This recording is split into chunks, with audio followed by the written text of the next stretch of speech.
തിരുഹൃദയത്തിൻ്റെ തിരുനാൾ.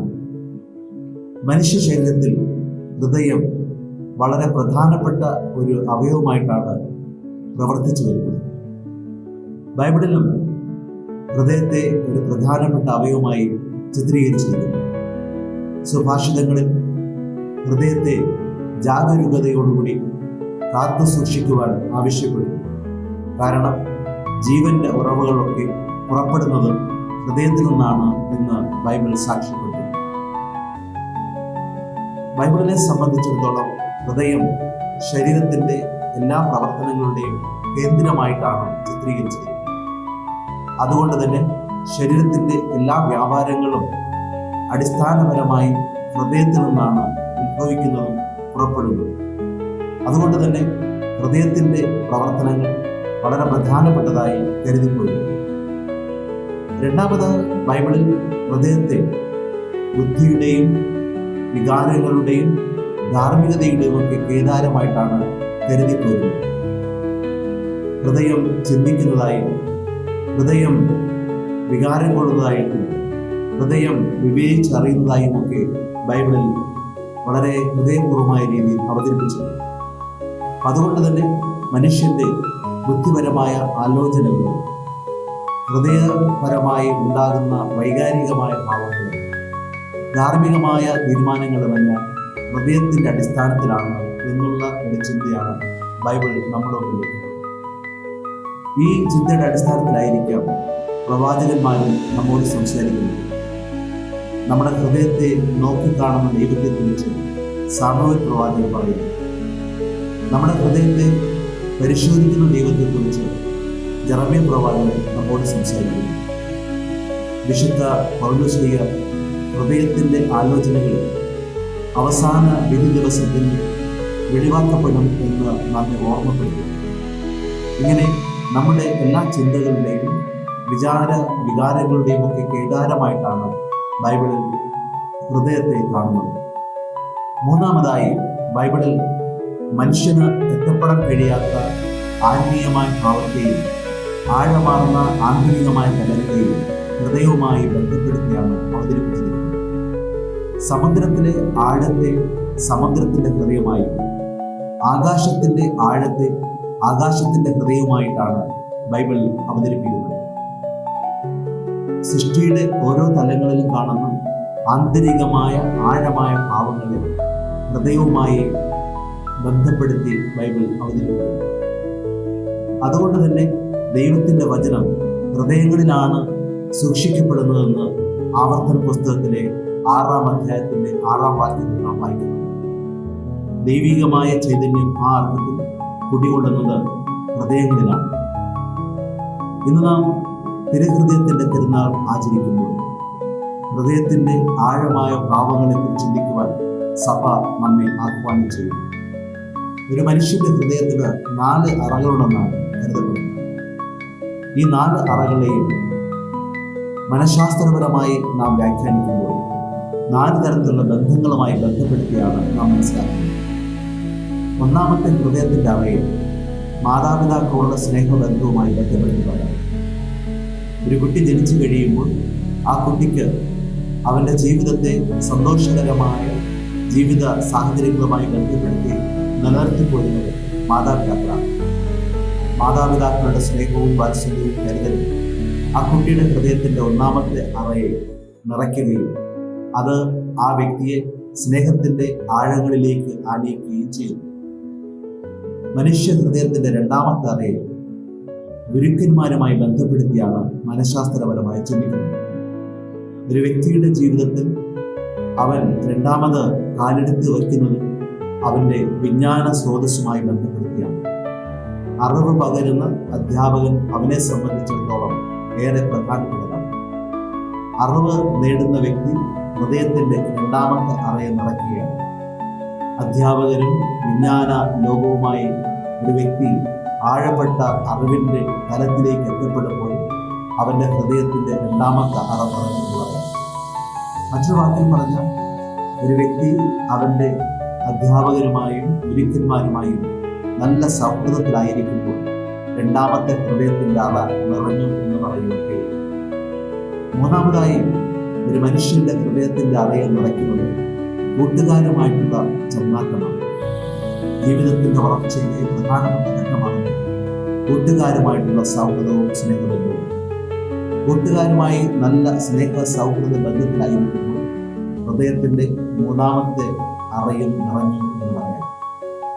ഹൃദയത്തിന്റെ നാലാമത്തെ അറയുടെ നിറവായി നമ്മൾ കരുതുന്നത് സമൂഹത്തിൽ നിന്ന് കിട്ടുന്ന അംഗീകാരവും ബഹുമതിയുമാണ്. സമൂഹം നമ്മെ അംഗീകരിക്കുകയും ബഹുമാനിക്കുകയും ചെയ്യുമ്പോൾ ഹൃദയത്തിന്റെ നാലാമത്തെ അറ നിറഞ്ഞു എന്ന് പറയാം. എന്നാൽ മാനുഷികമായി ചിന്തിക്കുമ്പോൾ ഒരു അറ നിറയുമ്പോൾ രണ്ടാമത്തേത് ശൂന്യമാകുന്ന ഒരു അവസ്ഥയാണ് നാം കാണുന്നത്. മാതാപിതാക്കളുമായി നാം സ്നേഹത്തിലായിരിക്കുമ്പോഴായിരിക്കാം ഒരുപക്ഷെ ഗുരുക്കന്മാരിൽ നിന്ന് നാം അറിയുന്നത്. ഗുരുക്കന്മാരുമായി നാം സ്നേഹത്തിലായിരിക്കുമ്പോഴായിരിക്കും ഒരുപക്ഷെ സുഹൃത്ത് ബന്ധത്തിൽ നിന്ന് നാം ഒറ്റപ്പെട്ട് അകന്നു പോകുന്നത്. അങ്ങനെ സുഹൃത്ത് ബന്ധത്തിലേക്ക് നമ്മൾ കാര്യങ്ങൾ മനസ്സിലാക്കി തിരിച്ചു വരുമ്പോൾ ഒരുപക്ഷെ സമൂഹത്തിൽ നിന്ന് നാം ഒറ്റപ്പെട്ടു പോകും. ഇങ്ങനെ ഒന്ന് നിറയുമ്പോൾ മറ്റേത് ശൂന്യമാകുകയും രണ്ടാമത്തേത് നിറയുമ്പോൾ മൂന്നാമത്തേത് ശൂന്യമാകുകയും ചെയ്യുന്നു. പ്രഹേളികയാണ് നമ്മുടെ ജീവിതം എന്ന് പറയുന്നത്. എന്നാൽ ഈ ഹൃദയത്തിൻ്റെ അറകളെ നമുക്ക് ദൈവ സാന്നിധ്യം കൊണ്ട് ദൈവികമായ ബന്ധം കൊണ്ട് നിറയ്ക്കാൻ കഴിഞ്ഞാൽ നമ്മുടെ ഹൃദയം അനുഗ്രഹത്തിൻ്റെ നിറവായി മാറും എന്നുള്ളതാണ് കർത്താവ്. ഹൃദയത്തിൻ്റെ ഒന്നാമത്തെ അറയെ നിറയ്ക്കുന്നത് യേശുക്രിസ്തു നമുക്ക് കാണിച്ചു തരുന്ന പിതാവിലൂടെയാണ്. യേശുക്രിസ്തു പിതാവായ ദൈവത്തെ അബ്ബാ പിതാവെ എന്ന് വിളിച്ചുകൊണ്ട് പിതാവുമായ സ്നേഹബന്ധത്തിന്റെ ആഴങ്ങളിലേക്ക് കടന്നു വരുന്നതിനാണ് യേശുനാഥൻ പിതാവായ ദൈവത്തെ അബ്ബ എന്നാണ് വിളിച്ചത്. അബ്ബ എന്നത് സ്നേഹത്തിന്റെ രൂപമായ ഒരു പിതാവിനെ മകൻ വിളിക്കുന്ന സ്നേഹത്തിന്റെ ഭാഷയാണ്. യേശുക്രിസ്തു നമുക്ക് പരിചയപ്പെടുത്തി തരുന്നത് ധൂർത്തനായ, സ്നേഹം കൊണ്ട് ധൂർത്തായിരിക്കുന്ന ഒരു പിതാവിനെയാണ്. സ്നേഹം മാത്രം നൽകുവാൻ വെമ്പൽ കൊണ്ട് നിൽക്കുന്ന ഒരു പിതാവ്. ഈ പിതാവിന്റെ സ്നേഹ സാന്നിധ്യവും സഹവാസവും നമ്മുടെ ഹൃദയത്തിന്റെ ഒന്നാമത്തെ അറയെ നിറയ്ക്കണമെന്നുള്ളതാണ് സ്നേഹവുമായി ബന്ധപ്പെട്ട് നാം മനസ്സിലാക്കേണ്ടത്.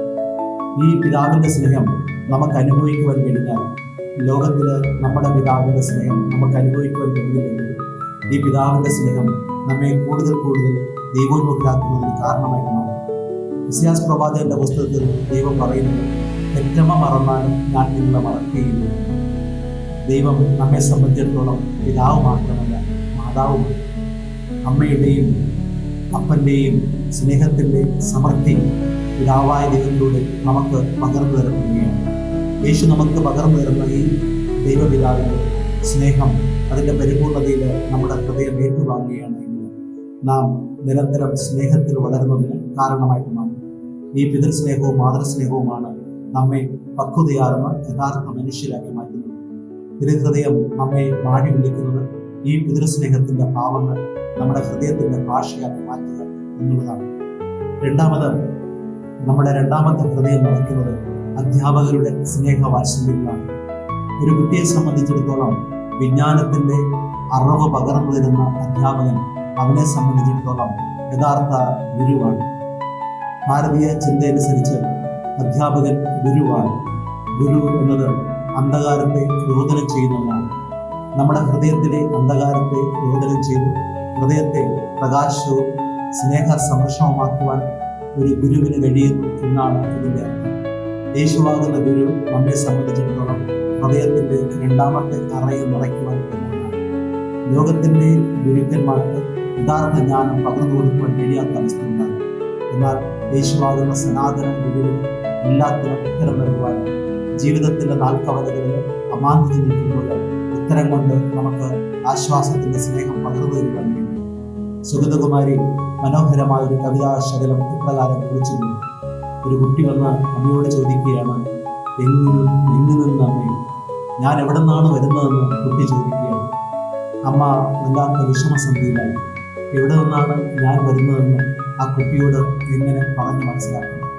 കുട്ടിയുടെ ചോദ്യത്തിന് ഉത്തരം കൊടുക്കുവാൻ കഴിയാതെ വന്നപ്പോൾ ഈ അമ്മ ആ കുട്ടിയെ മാറോടണച്ച് ചിന്തിച്ചുകൊണ്ട് ശിരസിൽ ഉമ്മം കൊണ്ട് വാരിപ്പുണർന്നു.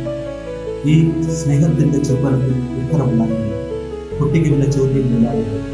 നമ്മുടെ സ്നേഹിതനായ ഗുരുവായ യേശു നമ്മെ സംബന്ധിച്ചിടത്തോളം ഉത്തരം തേടി പോകുമ്പോൾ അവിടുന്ന് സ്നേഹത്തിന്റെ ഉത്തരം നമുക്ക് പകർന്നു.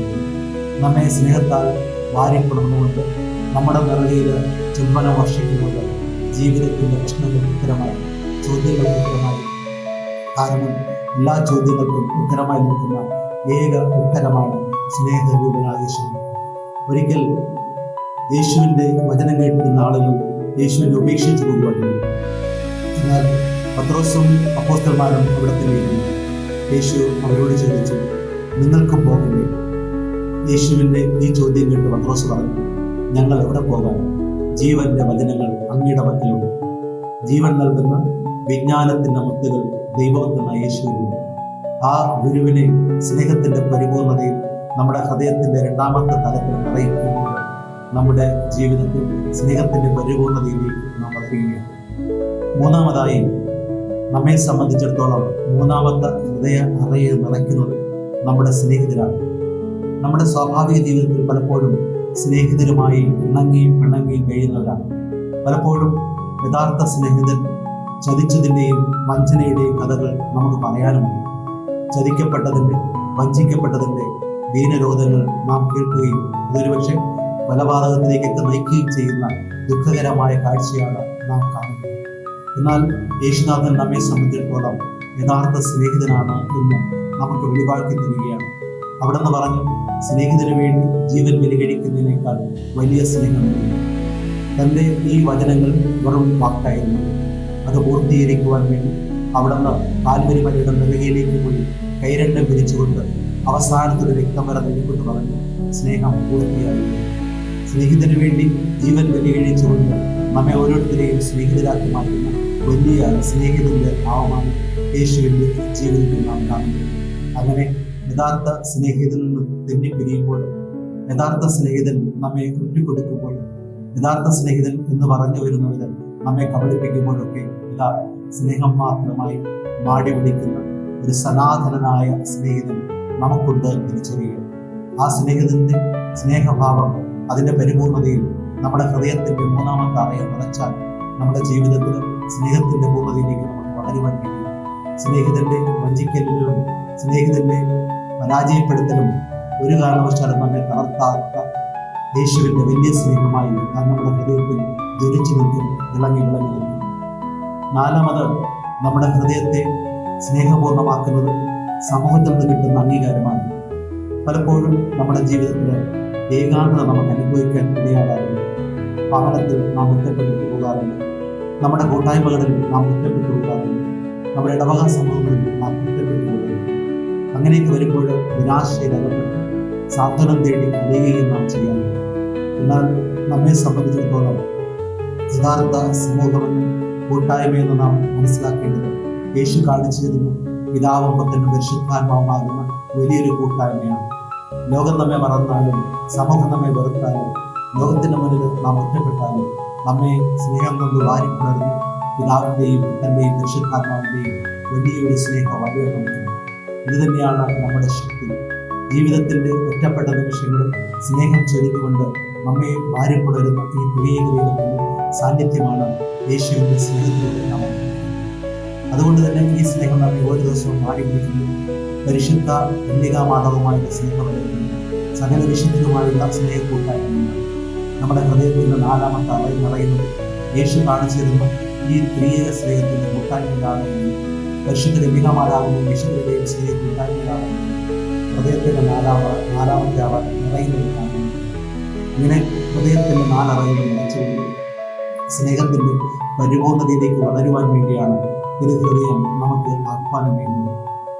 തിരുഹൃദയത്തിൻ്റെ തിരുനാൾ ആഘോഷിക്കുമ്പോൾ യേശുക്രിസ്തുവിൻ്റെ ആ സ്നേഹത്തിൻ്റെ രൂപമായ തിരുഹൃദയത്തോടെ നമ്മുടെ ഹൃദയങ്ങളും സ്നേഹരൂപമായി മാറണമെന്നാണ് സഭ നമ്മെ ആഹ്വാനിച്ചത്. യേശുക്രിസ്തുവിൻ്റെ ഹൃദയം സ്നേഹത്തിൻ്റെ പരിപൂർണതയുടെ പര്യായമാണ്. സ്നേഹത്തിൻ്റെ പരിപൂർണമായ രൂപമായ യേശുക്രിസ്തുവിന് നമ്മൾ ഓരോരുത്തരുടെയും ഹൃദയം അനുരൂപമാകണമെങ്കിൽ യേശുക്രിസ്തുവിൽ നിറഞ്ഞിരുന്ന ആ സ്നേഹത്തിൻ്റെ ശക്തമായ ഭാവം നാം ഓരോരുത്തരും ജീവിതത്തിൽ സ്വന്തമാക്കുകയും അത് യാഥാർത്ഥ്യമാക്കുകയും ചെയ്യണം. യേശുവിൽ നിറഞ്ഞിരുന്ന സ്നേഹമെന്ന് വെറും ഒരു വികാരപരമായ സ്നേഹപ്രകടനമായിരുന്നു. അത് ജീവിതത്തിലുണ്ടായിരുന്ന ഒരു പ്രതിബദ്ധതയായിരുന്നു. മറ്റുള്ളവരോടും സമൂഹത്തോടും അവിടത്തേക്ക് ഉണ്ടായിരുന്ന വലിയ സ്നേഹ പ്രതിബദ്ധതയുടെ പേരാണ് അവിടത്തെ സംബന്ധിച്ചിടത്തോളം ഹൃദയത്തിന്റെ സ്നേഹമായി വിരാജിച്ചത്. നമ്മുടെ ജീവിതത്തിലും ഈ സ്നേഹത്തിന്റെ ഭാഷ നമുക്ക് അനുവർത്തിക്കുവാൻ കഴിഞ്ഞാൽ നമ്മുടെ ഹൃദയങ്ങളും സ്നേഹത്തിന്റെ ശക്തമായ അനുഭൂതികളാൽ നിറഞ്ഞതായിട്ട്